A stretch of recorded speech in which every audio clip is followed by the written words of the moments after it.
Good morning, everybody. Welcome to Scale with Strategy. My name is Elizabeth McFadden, and I am the CEO and Director of Brand Strategy at Novella Brand House.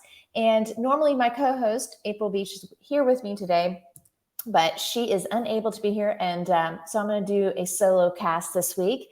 And then next week, she will solo cast, and then she and I will be back together in about 2 weeks. So today we're going to dive into how to refresh your brand and strategy. And if you follow me on LinkedIn, I talk a lot about refreshing your brand or a rebrand. And so we're going to talk about a little bit of what that is, the difference between the two, and then how do you refresh your brand? So as we always say, this is a 15-minute LinkedIn Live. We get you in, we get you out, and hopefully leave you with some great tips to maybe even a little bit of homework for the week to help scale your business. So like I said, today we're talking about how to refresh your brand.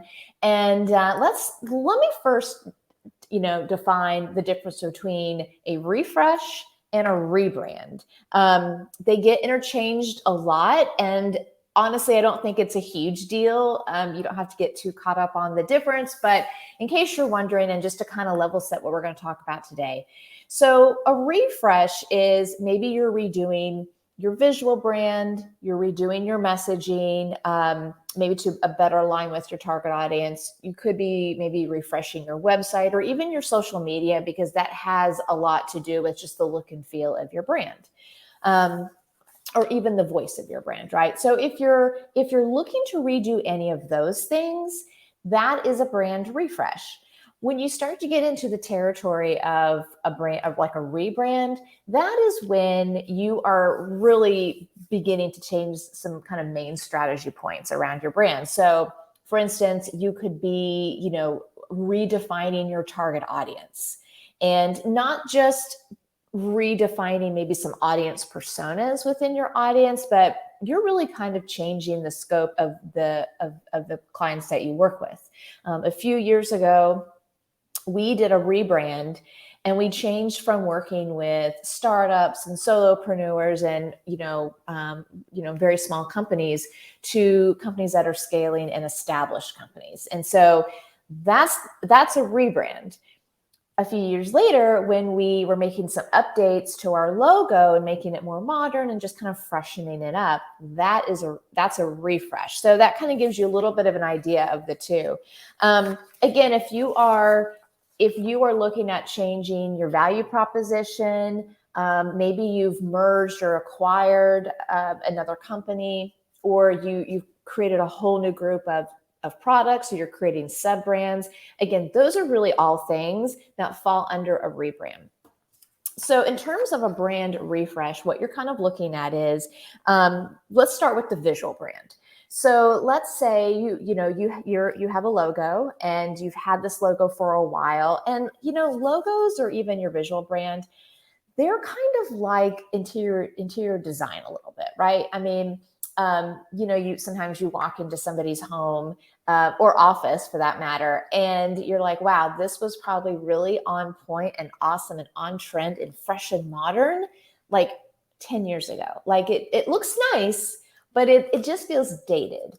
And brands are that way too, quite honestly. Again, not really the strategy component to it, but the look and the feel of it.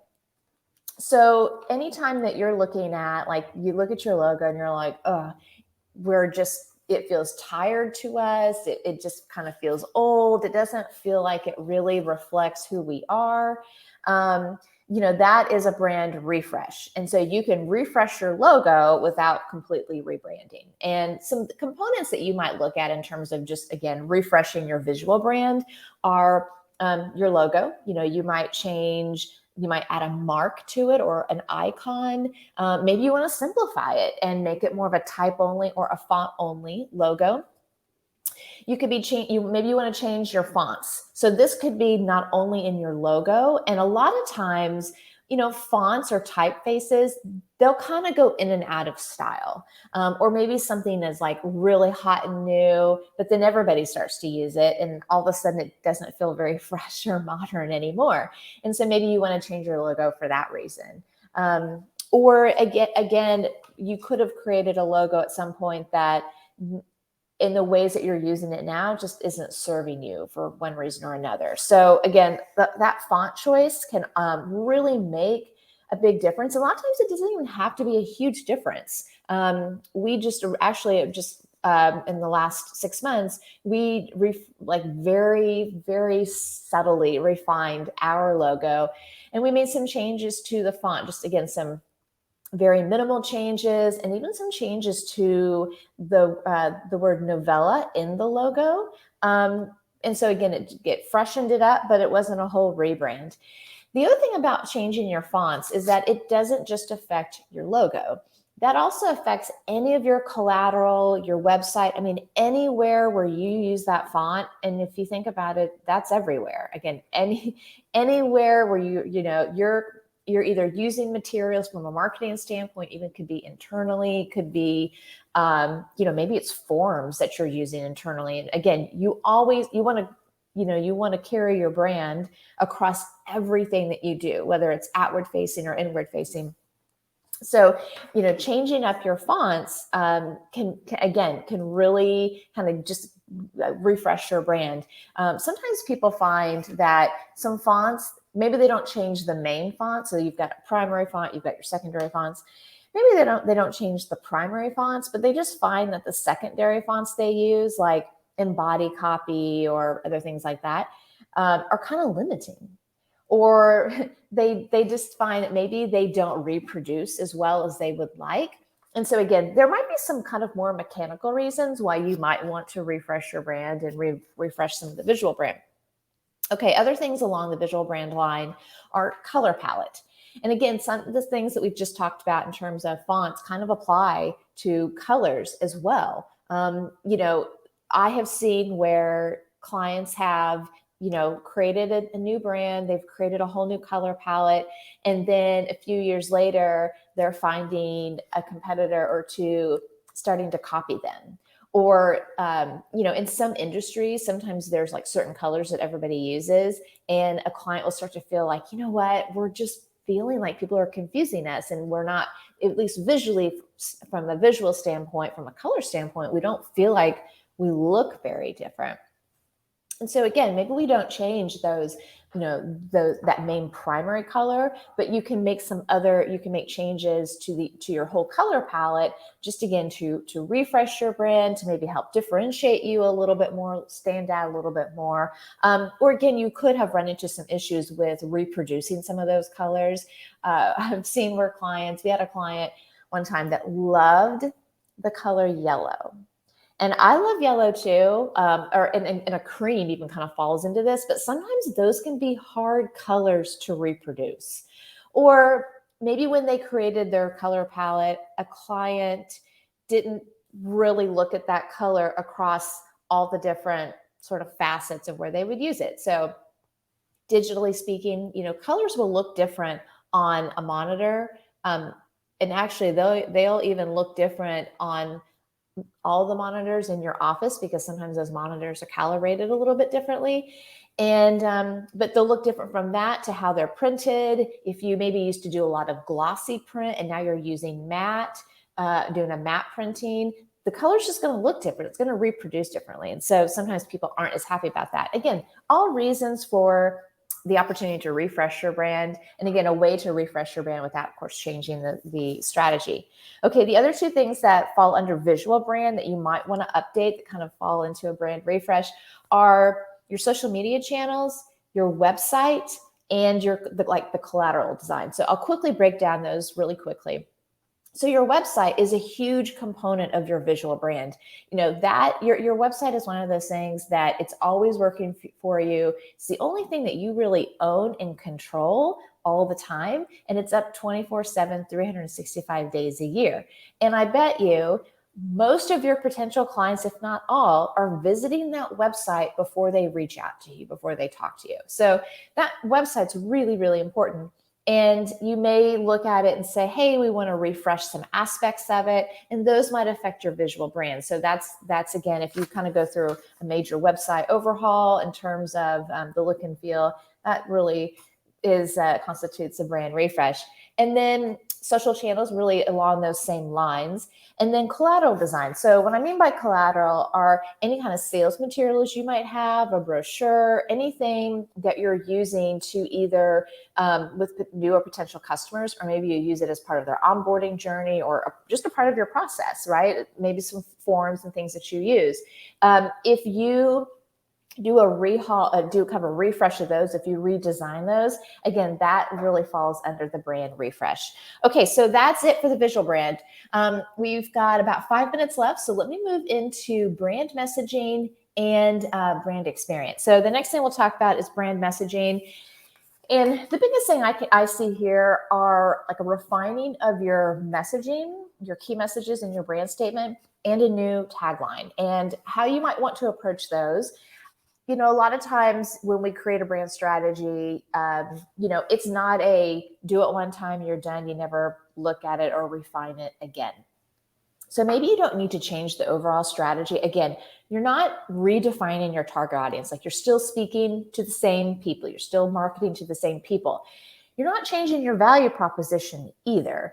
But what maybe you have learned is you want to refine some of your key messaging just so that it resonates a little bit more clearly with your audience. Or, you know, in terms of networking and using that brand statement, remember that's your opening line. Maybe you've realized, oh, you know what, when I say this, or when I say this more clearly, people understand who we serve, what we do, and really what our sort of differentiating factor is, what our value proposition is. So again, those are just some areas where you can refresh your brand messaging. You're not changing the whole brand strategy, not changing your value proposition, but you're just making it, you're reflecting sort of the feedback that you've gotten, that you've seen from potential customers or even clients. And again, some of the other things that you might think about when you refine your key messages, let's say you have, you know, kind of tweaked your process a little bit, or you're really seeing where there's some pain points of your customers that, you know, just over and over again, you are seeing that you are, you are the answer to those pain points. You're solving those pain points. Maybe you have some new proof, right? Maybe you've got a great new case study, or you've won awards for something, but there might be some things that, you know, have changed in your business in terms of, again, not changing the strategy, not changing the value proposition or the audience, but maybe just some things have happened that really resonate with your audience that you can build some new messaging around, or even refine it a little bit. So that might be how you would refresh the messaging. And then the tagline.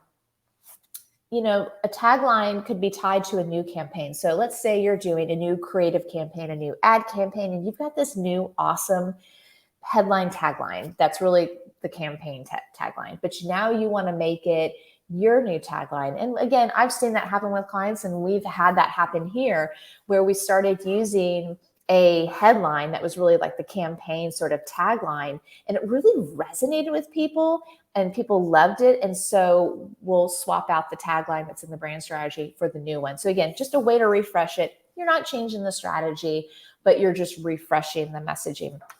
Okay, let's quickly talk about brand experience. So this is that third part, the third leg to brand strategy that I think a lot of times people don't think about. We focus so much on visual branding and messaging, but your brand experience is so important.